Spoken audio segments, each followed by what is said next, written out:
அடுத்தது 14வது, அரை நீளம் 3 சென்டிமீட்டர் ஆக உள்ள வட்டம் ஒன்றிலிருந்து வெட்ட வெட்டி வெட்டத்தக்க பெரிய சதுரத்தின் பரப்பளவாக அமைவது யாது?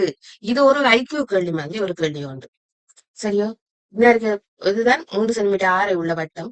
இதுல வெட்டியாக கிட்டத்தக்க மிகப்பெரிய சதுரம் யாது என்று சொல்ல மாட்டா. இங்க சதுரத்துல நீளம் எதுன்னு பார்க்க மாட்டேன். Red line. இந்த ரெட் லைன்னா சதுரத்துல ஒரு பக்க நீளமா வரும். அப்ப இது ஒரு செம்பக்கமா செங்கோணம் வரும். 3 வர்க்கம் சக 3 வர்க்கம் சதுரத்துல பக்கம் வர்க்கம் மூலம் 3. அப்ப 3 வர்க்கம் 9, இதுல 3 வர்க்கம் 9, 9 9 18. 18 வர்க்கம் மூலம். விட 3 வர்க்கம் மூலம் 2. இங்க ஆன கேள்வி என்ன, சதுரத்துல நீளமா கேள்வி இல்லையே. நம்மளுக்கு சதுரத்தில் பரப்பளவையா அமைவது என்னக்குள்ள 2 3 வர்க்கம் மூலம் 2 தர 3 வர்க்கம் மூலம் 2 பெருக்கணும் என்று சொன்னா 9 தர 2 18. 3வது விட